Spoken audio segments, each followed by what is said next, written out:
It's the Believe in Texans podcast brought to you by FanDuel. Over at FanDuel, you can get the Texans at 9.5 wins on the over-under right now. I always feel like 9.5 wins with a defense, the way the Texans defense typically plays, is always a good thing to go over on. That's my personal choice.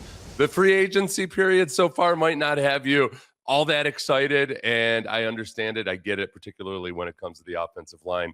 And this morning on the radio show, one of our listeners said, "Hey, Seth, I know your philosophy on the draft and draft prospects is to not get all that excited about one individual player." And that's 100% true. I don't. So he said, if you don't allow yourself to get excited about individual rookies or prospects, then why are you not more angry or frustrated about where the Texans are on the offensive line right now and how they've been very, very sparse in their transactions or their aggressiveness in getting offensive linemen? It's a fair question. I think two things about that. One is that free agency isn't over. Two, the trade period goes all the way through the start of the regular season and on into the regular season. I think between now and the draft, they're probably going to add at least one more offensive lineman. They signed Evan Brown, and we'll get to that in a little bit. But in terms of my overall feelings about bolstering the offensive line right now, there's still time. And in the draft, I don't fall in love with individual prospects, but I very much fall in love with the idea that one of these guys they draft might end up being a really good offensive lineman. I think that's what they did with Ariante Ursary after the whiffing on three different guys in the early rounds on the offensive line in the last few years. I think they hit on one in Ariante Ursary. And if they draft multiple offensive linemen in the draft, there's a chance that one of those guys or more is going to be a viable starter this year. But beyond that, there's also the process the Texans are trying to follow as they rebuild their offensive line. And last year when they tore it down to the studs, I thought, all right, the time to build it back up, right? And I thought they would be more aggressive in rebuilding it. What I had said last year was that, man, it felt like they tore it down to the studs, but we went into the season still living in a FEMA trailer, waiting for the brand new house to exist. I thought they were going to be more aggressive in the first week of free agency this year. They weren't. They made a run at Elgin Jenkins. They've signed Braden Smith. I'm happy about that signing. They signed Evan Brown the other day. But I thought that John Crumpler, who's at John Crumpler MD on X and also has a good Substack. I got to look his Substack up to tell you the name of that. But he laid out a philosophy, and it's one that I agree with, that kind of speaks to building things from the foundation up. And it's a really good strategy, and it's one that I wholeheartedly agree with. It's just a question as to whether the Texans can actually pull it off or not. And doing it long and slow and methodically feels like the right kind of strategy, but you have the trust in your team to do it, especially given just how haphazard their drafting of offensive linemen has been, and that some of the free agency signings haven't worked out. Ed Ingram, that was a trade, but it was in the free agency period. That worked out. Cam Robinson obviously did not. Laken Tomlinson obviously did not. Trent Brown so far has worked out pretty damn well. So that's where the slow rebuild started. But I feel it's almost like when you're trying to teach a kid how to tie their shoes, but you got to get somewhere, and you're trying to be patient. And inside, you're saying, "Come on, would you do it? Would you do it already?" But you got to be patient. You can't go back to Velcro. They got to tie those laces. Nick Caserio is tying the laces right now. But Crumpler's philosophy laid it out on Twitter. Says offensive line coach Cole Popovich last year took a well below average group of offensive linemen and got a very passable play overall from the unit. Defensive line coach Rod Wright has contributed to an ecosystem where everyone seems to get better playing for Houston's defensive line. In short, they showed the potential of a healthy player development system in the trenches. He goes on to say that you shouldn't be surprised if they take low-value dart throws on multiple free agents with characteristics that these coaches and scheme value. I 100% agree with trying to replicate what the Texans have been able to do on the defensive line. I think Rod Wright has been magnificent. And look, part of it on the defensive line is that you do have a guy named Will Anderson and a guy named Danielle Hunter. And sometimes I confuse the names because they're both so damn good. That helps. But there's also Tommy Togiai, there's Sheldon Rankins, there's Tim Settle. There's guys that have played above expectations and played better than they did in previous spots. And a guy like Tim Settle goes off and gets a deal in Washington. A guy like Sheldon Rankins went off and got a great deal in Cincinnati and then came back here. and then got himself another good deal with the Texans this year. Rod Wright does a great job in that scheme. Matt Burke and D'Amico Ryans and everybody working with those guys, they do a great job getting the absolute most out of those guys. So the question becomes, is Cole Popovich the guy that can replicate those things on the offensive side of the ball? And what can you do with guys who aren't necessarily marquee talent or natural ability or not as gifted as a Laramie Tunsil? What can you do with guys like that? I think it can take you to a certain spot. At some point, you got to have some pipe swinging badasses that are going to impose their will on people. That's where the draft comes in. That's where selective free agency spending comes in. And they weren't there last year. They improved in a lot of respects as an offensive line. I thought they were steadier. I thought they didn't make as many mental errors in the second half of the season. They did a better job picking up blitzes and things like that. They were getting movement and push on the line of scrimmage. It still wasn't up to the standard it needs to be. But I do like that one of the guys who is most vocal about the standard not being where it needs to be is Trent Brown. That you had a veteran in the room that flat out said, no, this needs to be better than what it is right now. And I think that attitude is more pervasive now in that offensive line room than it was before. D'Amico at the combine last year spoke about how the culture needed to change in the offensive line. After he and Nick Caserio spent the season defending the offensive line, as they should do. You don't want to sell out your own players in public or in the media, but they took steps towards doing things the right way. And you want that tree to grow slowly instead of putting a bunch of fertilizer spikes in the ground and ending up with abnormal growth or growth where you didn't want it, all of that. I get it. I'm cool with it. I'm just biting my tongue and trying to be patient like a GM would, as opposed to the fan in me that just wants them to do everything now. I think they can improve a lot just with Braden Smith and his versatility. It's not a direct replacement of Titus Howard. I think they're different types of players. I do think in the run game, Braden Smith is going to make a difference. Evan Brown comes in. He's played on several different teams. Hasn't ever been a great guard or center in the NFL, but he's played both of those positions. He is a viable veteran player, I think, that can compete for a spot on the team or as a starter, depending on what things look like in training camp. If the Texans draft the first rounder, we know how that goes. Then those guys tend to get a leg up, and they say they make them earn their spot, but we'll see. The thing about Evan Brown is that if he's the right type of player and he can be solid and consistent, can he be part of an offensive line if he has to come in as the swing interior offensive lineman? I think he's strong. I think he's tough. I think he's not a really fluid mover, but he does when he pulls and when he's blocking downfield, he has a real good understanding of where he's supposed to be, how sometimes it's just about putting a big body in front of a smaller linebacker or a defensive back downfield. And I've seen some good play out of him. I went back and watched every snap of his from the Seahawks game because, for one, his PFF grades in that game were good for whatever that's worth. But the Texans very much struggled against those strong physical defensive linemen. And I thought that Evan Brown did a good job against those types of players. Sometimes the speed can get him, and obviously he's making up to $3.5 million on a 1-year deal. This isn't the kind of contract you give to somebody when you think, oh yeah, he's going to come in and start.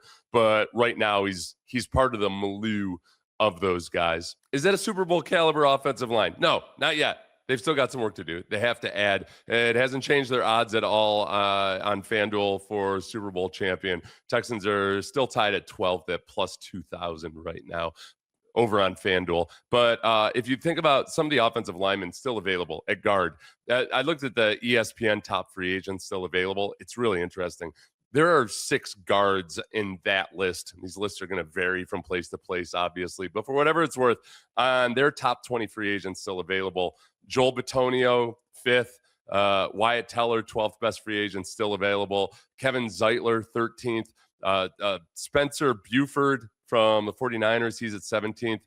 Daniel Falele, who intrigues me because he's 380 pounds. And I'm a sucker just like anybody else when it comes to just having massive human beings out there. Mekhi Becton also at 20th. Just as a word of caution before you get too amped up about all those guards being out there and being available, they have Cam Robinson somewhere around 7th or 8th. So Cam Robinson, the offensive tackle who was here in Houston, remember, for like 3.5 minutes before he went off to Cleveland, he's ranked ahead of 5 of those guys. But there are gray-bearded older dudes who are out there and experienced. Zeitler's 36 years old. Bitonio's 35. Bitonio might not play. Wyatt Teller is 31, and he's had injury issues. But I'm not looking for a guy that's going to be here for 3 years. I'm looking for a guy that can come in here and be a solid offensive lineman while they hopefully continue to draft younger guys, bring guys in, raise them up in this system, and they can replace those graybeards as we go along. That's where I am on the offensive line right now. I'm cautiously optimistic about the strategy. I'm agitated, if not angry, but definitely agitated about me wanting more now. It's okay to feel that way. I'm just not as angry as some of our listeners on the radio want me to be. So last week, I graded the Texans offseason so far. Ended up giving them a C+, with room to improve to a B if they address the interior offensive line more aggressively.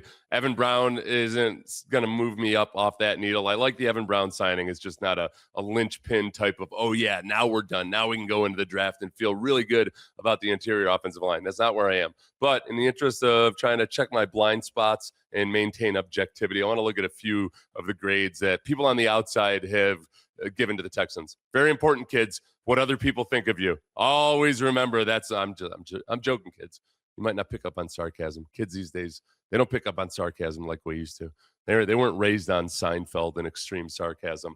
The Yahoo gave the Texans a C-, so lower than old Sethers. And this is what they had to say. The Texans seemingly had one job, and that was to fix their offensive line. They traded away versatile lineman Titus Howard and didn't add any offensive linemen in the first day of free agency. There's still plenty of time to go, and the drafts will be huge for Houston, but its nonchalant approach to the offensive line the past couple of years has been strange.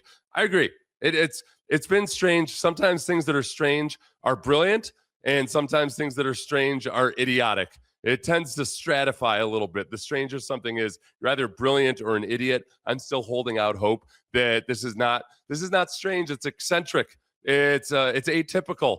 It's going against the grain from what everybody wants to do with their knee jerk. That's where I still am right now. The Texans signed safety Reed Blankenship, who was a good player but didn't seem like a pressing need. Trading for running back David Montgomery was fine, but his effectiveness will be determined by Houston's plan to fix its offensive line, if there is one. Ooh, that's like a British journalism style of shade there at the end. So they gave a C-. The Reed Blankenship signing, I think that's interesting. I think from the outside looking in, people outside of Houston would look at the Texans defense and say, oh, you're one of the two best defenses in the league. Of course you don't have any issues or needs on defense. Clearly they did last year. The greediness knows no bounds, and I say that as greed is good. The Texans want to be a better defense than they were last year. Matt Burke talked about how much they wanted to be the scoring champion, the scoring defense champion.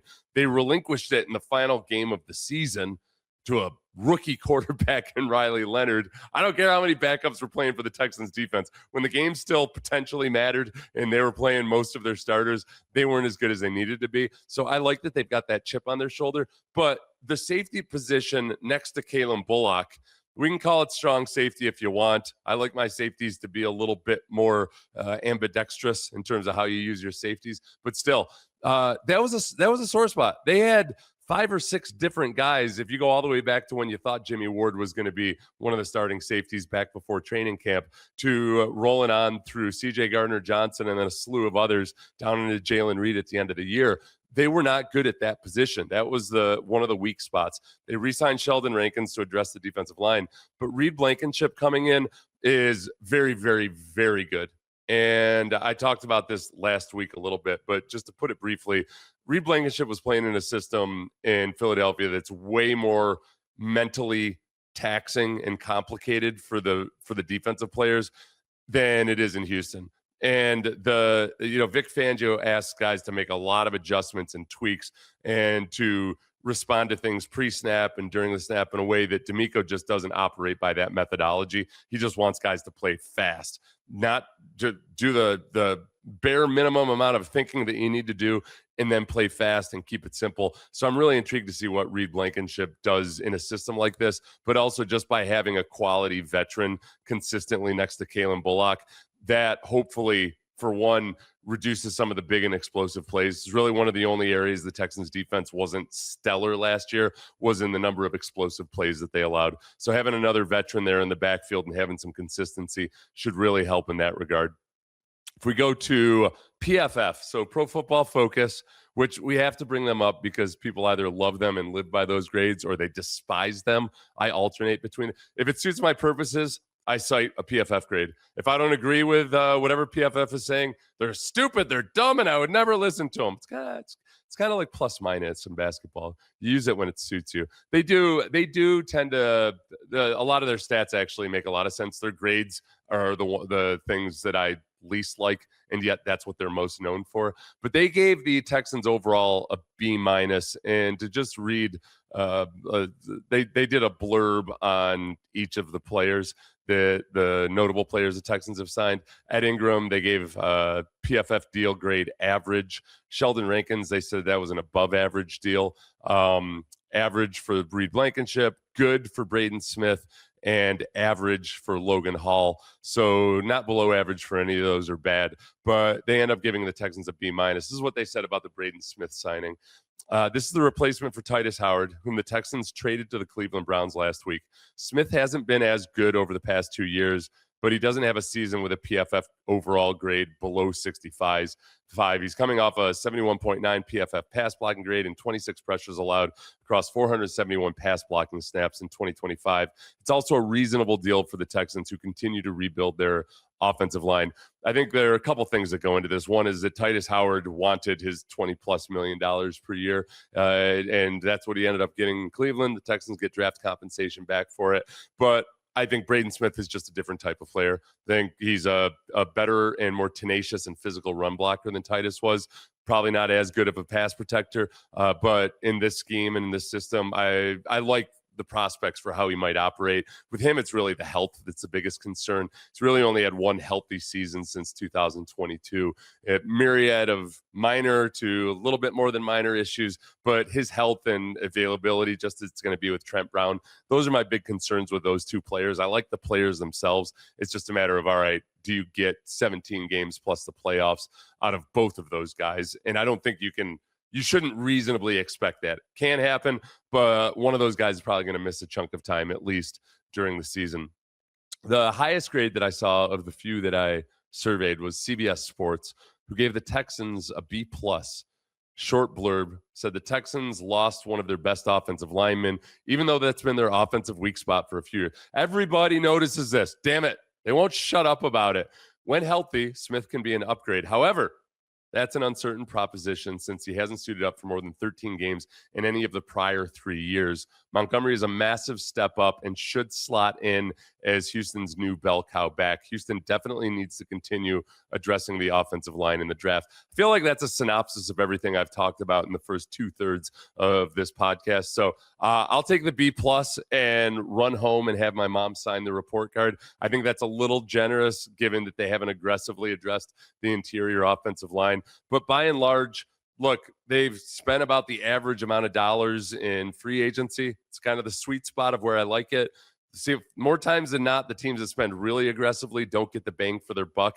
Last year, the Bears spent aggressively. If you include the trades, they got the bang for their buck and they got the improvements they desired. But on a year-by-year basis, you got to be kind of careful on how aggressive. You don't want to be the team that's super aggressive every single year, because that means you haven't built all that good of a football team. We got to remember, playoff performance against the Patriots aside, that was a damn good football team. I'm saying this not for you guys, but for my own self, to remember to keep some perspective that, that was a really good football team.